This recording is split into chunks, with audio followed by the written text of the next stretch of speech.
Bună tuturor, sunt Simona de pe blogul Secretele Cărților și astăzi aș vrea să discut cu voi puțin despre cărțile de colorat pentru adulți și alte activități antistres. În acest sens aș vrea să vă prezint cele două cărticele de colorat pentru adulți pe care eu le am și sper eu că o să vă placă. Nu am colorat extrem de mult în ele pentru că de fiecare dată am observat că procesul în sine este destul de laborios și durează mult, pentru că eu doresc să iasă cât mai perfect desenele și de aceea nu mă apuc chiar oricând de aceste cărți de colorat, pentru că nu mereu ai starea să fii atât de răbdător pe cât ți-ai dori. Dar cu toate acestea, eu am încercat să le colorez ce mi s-a părut mai interesant la momentul respectiv și ce a fost în concordanță cu starea mea.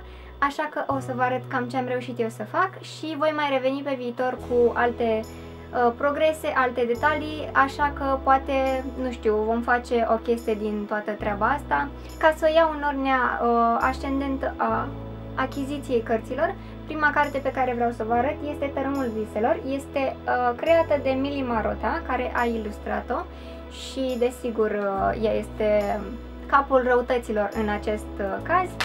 Ups! S-a întâmplat ceva.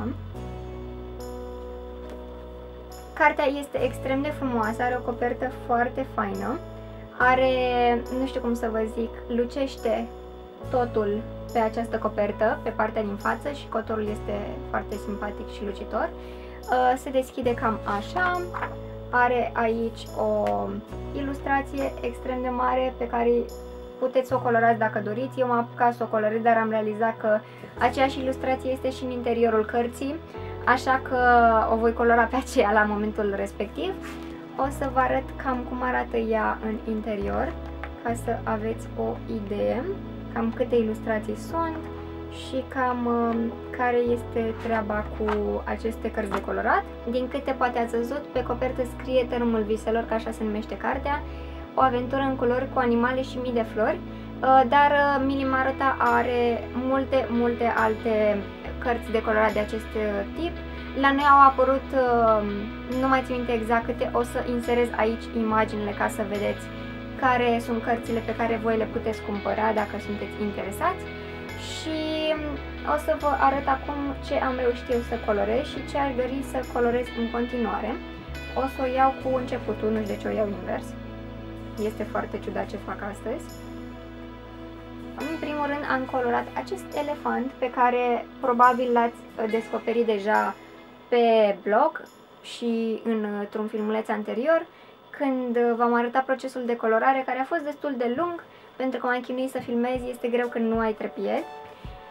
Și mai apoi m-am apucat de acest desen cu fluturi și flori, pe care nu l-am terminat încă, dar îl voi termina când revin la colorat.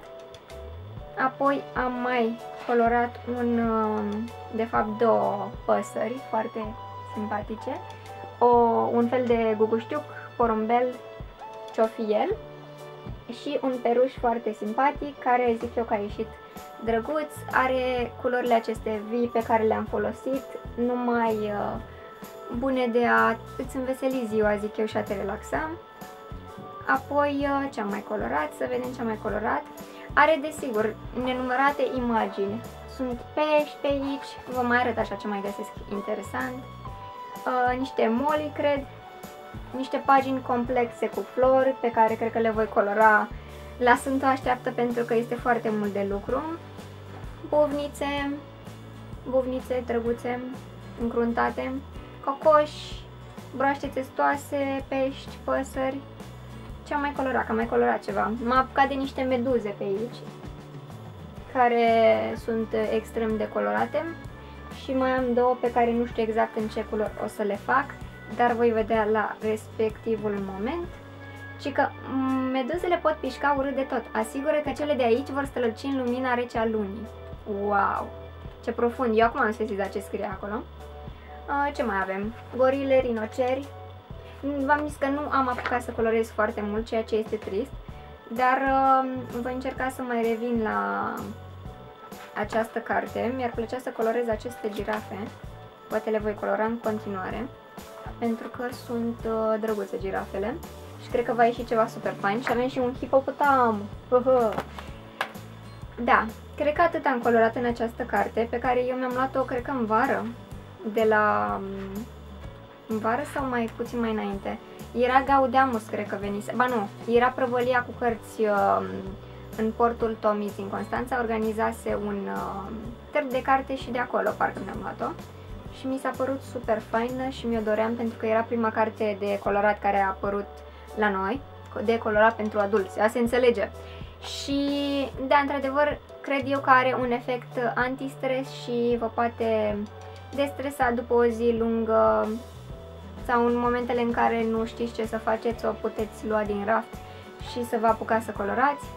Am observat că se comportă bine cu cariocile, cu creioanele colorate normale, chiar și cu acoarelele dacă nu puneți exagerat de multă apă, așa că zic eu că este o investiție bună. Acum am observat că apare de multe ori și la reducere pe Libris, așa că acolo ați putea o găsi la un preț super bun. Și mai apoi să vă arăt și cea de-a doua carticică pe care o am. Aceasta am primit-o de la Diverta, dacă mi-aduc bine aminte. Se numește Grădina Secretă, este ilustrată, creată de Johanna Basford, o altă ilustratoare minunată pe care o ador. Arată cam așa cartea. Este foarte faină. Are parcă coperta un pic mai maleabilă, să zic așa. Cea de dinainte este mai tare un pic, dar nu este nicio problemă, nu este ceva în minus sau cum doriți voi să îl considerați. Și aceasta are această copertă care se îndoaie la început. Aveți aici o ilustrație extrem de mare cu multe flori pe care le puteți colora, dar nu știu exact cu ce le puteți colora pentru că știu că am încercat să folosesc pe cartea de dinainte niște carioci de tip profi, cum sunt cele de la Copic, și știu că a fost destul de greu, a trebuit să aștept să usuce și chiar și așa părea că se iau de pe această suprafață lucioasă, însă nu e problemă, aveți ce colora. La începutul cărții veți regăsi o ilustrație drăguță cu Grădina Secretă. Ar fi o idee bună să colorez și acea părticică de început, cum am făcut-o aici. Și desigur să-mi scriu și numele, nu am apucat să-mi scriu numele, dar am apucat finally să îmi dau cu cartea în față și să colorez acest început, acest început de carte, foarte drăguț.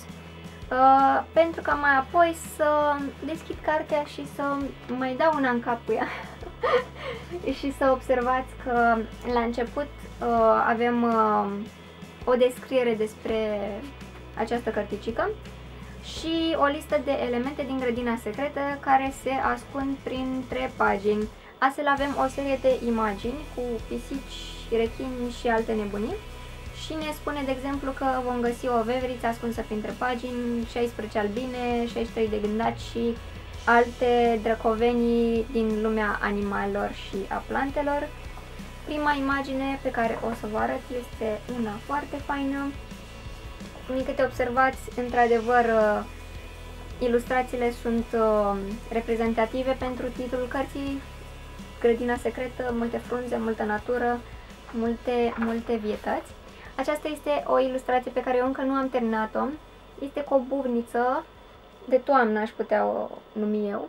E așa, ea zice că e buvniță de toamnă pentru că am început-o toamnă și sunt multe frunzulițe drăguțe pe aici. Am început cu această parte, apoi m-am extins și aici și am observat cât de greu și câtă răbdare trebuie să ai ca să poți să termin un astfel de desen. Eu am încercat aici să colorez cu ajutorul acoarelelor. Eu am niște acoarele de la Winsor & Newton, sunt foarte faine, sunt scumpe, dar eu cred că puteți folosi orice alte acoarele aveți, pentru că dacă le amestecați, le combinați frumos, sigur veți obține multe nuanțe și aceste pagini vor prinde culoare imediat. Sper că voi termina curând și eu acest desen, pentru că deja mi se urcă pe creier că mă mișc atât de greu. Următorul desen pe care l-am terminat, zic eu, dar ar trebui poate să mai adaug ceva pe fundal, este acesta, e tot în ton cu toamna care a trecut, cu niște ghinde, frunzulițe și alte chestii, uțe care țin de toamnă, ciulini, nu știu ce mai este pe aici. Ați prins ideea, o buvniță, era și o buvniță, de fapt erau două buvnițe. De asemenea, am uitat să vă arăt câte imagini, ilustrații are și această carte și cam cum arată. Eu zic că este foarte drăguță și o să vă țină foarte, foarte mult timp. Doar dacă, nu știu, aveți o pasiune extremă pentru a colora în continuu, extrem de mult timp și răbdare, poate o veți termina repede, dar în principal concluzia mea ar fi că o astfel de carte vă va ține mult timp, veți trage de ea foarte mult timp și nu vă veți plictisi prea repede. Eu am început să colorez random prin carte, adică observați că pe aici pe acolo niște ghivece, niște flori. Mi s-a părut că așa ar fi și mai de stresant procesul, dar sper eu că va prinde cartea mai multă culoare. Voi reuși să înverzesc și să înfloresc pe aici toate floricelele și nebuniile, pentru că există atât de multe ilustrații frumoase. Nu știu dacă vă dați seama cât de multe sunt și destul de complexe modelele și diferite frunzulițele și floricele unele de altele. De asemenea, această carte, față de cea de dinainte, are și alte activități antistres. Spre exemplu, aici avem un labirint, tot așa ilustrat fain, și zice găsește traseul către ușa secretă. Ușa fiind în partea aceasta, intrarea în labirint pe aici, pe undeva pe jos.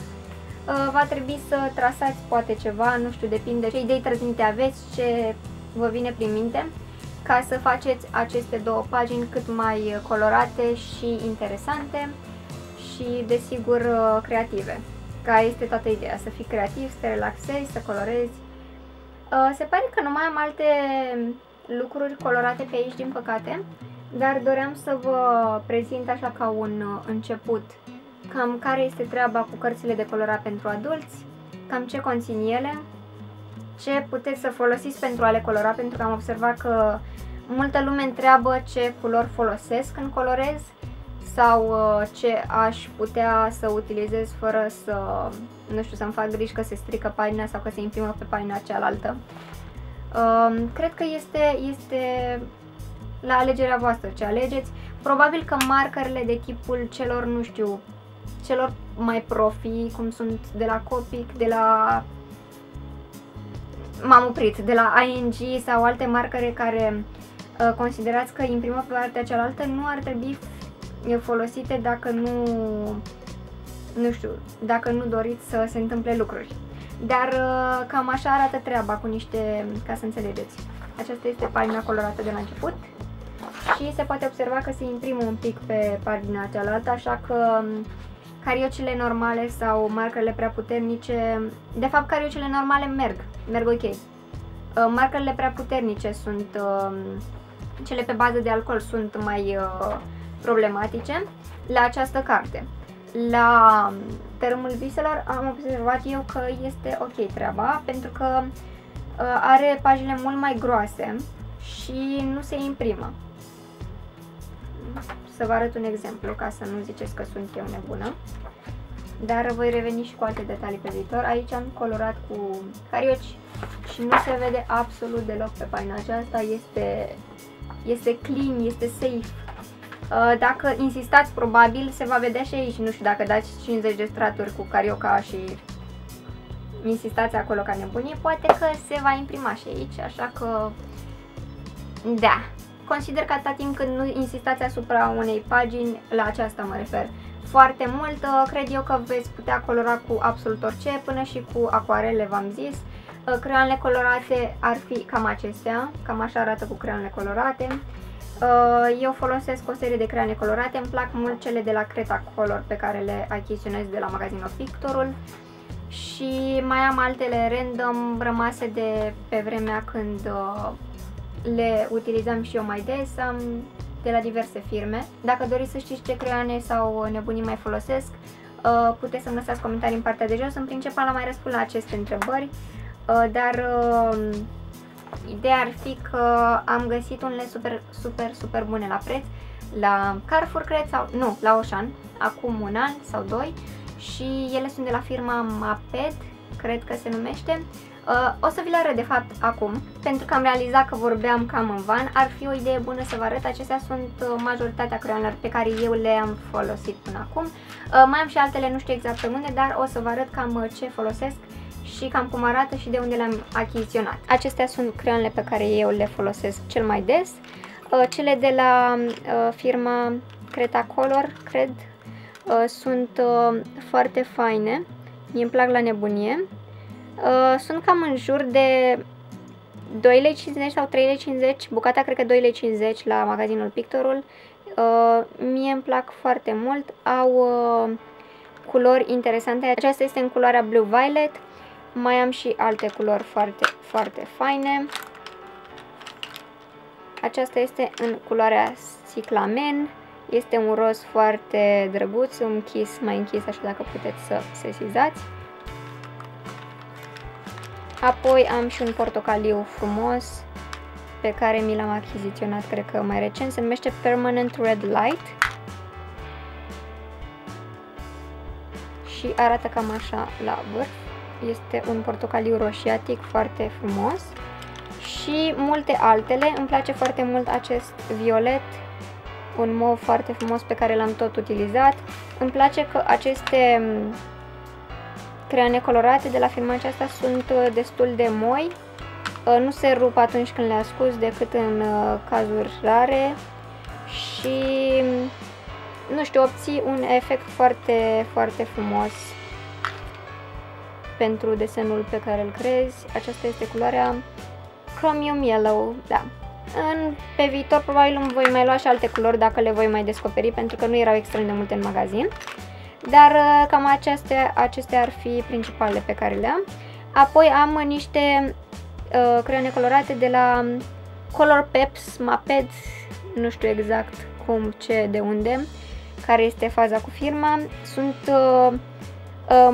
multe creioane la set, cel puțin eu mi-am luat setul cel mai mare și costa, nu mai țin minte exact, era în jur de 30-32 de culori aproximativ și avea un preț de 15 lei, să zicem, aproximativ, deci erau super convenabile.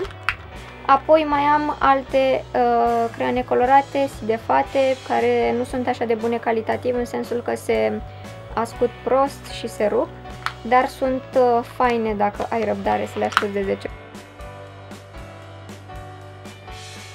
Sper că v-a plăcut această prezentare care mi-a venit acum rapid în minte, pentru că mai devreme nu aș fi făcut-o, nu știu, ar fi fost o idee mai bună să o fac mai de la început, despre creionele colorate pe care le puteți folosi, pentru că am observat foarte multe întrebări de la voi la clipul cu colorarea elefantului din cartea aceasta, Tărâmul Viselor.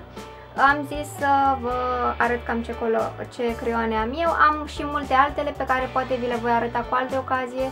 Am foarte multe lucruri ce țin de artă, de desen, pentru că îmi place foarte mult acest lucru, dar nu prea am apucat să le mai folosesc în ultima perioadă. Aș vrea să o fac mai des, să mai pictez, să mai fac alte nebunii. În orice caz, ideea este că aceste cărți sunt super faine, le recomand tuturor celor care doresc să coloreze, fie că au talent sau nu, se vor destresa cu siguranță. Abia aștept să mai îmi iau, am apărut la Corin, cred, sunt două cărți super, super faine, de Daria Song sau ceva de genul o cheamă pe tipă. O să pun aici imaginile cu cele două cărți. Mi se par super faine, acelea au și o poveste pe care o puteți urmări în timp ce colorați și abia aștept să văd cum arată în interior, pentru că încă nu le-am văzut în librării sau altceva, nu am apucat să ajung să le inspectez, dar dacă îmi voi lua una dintre cele cărți sau o voi primi de sponsorizare sau altceva, voi reveni cu detalii, cu desene și cu alte nebunii. Vă mulțumesc foarte mult că v-ați uitat la acest clip și vă invit să ne regăsim săptămâna viitoare cu un clip, sper eu, dacă nu intervine altceva. Până atunci vă las să lecturați, să citiți, să lăsați comentarii în partea de jos și ce mai doriți. Vă invit să citiți pe blog ultimele articole, să urmăriți pagina de Facebook dacă nu ați făcut-o deja. Vă mulțumesc pentru că tot dați like-uri pe acolo, comentarii și sunteți activi și pe YouTube și acolo. și până data viitoare, v-am zis, ne revedem sănătoși, sper eu să nu mai răcim, să nu mai nebunim, că m-am săturat de vremurile acestea grele. Bye bye!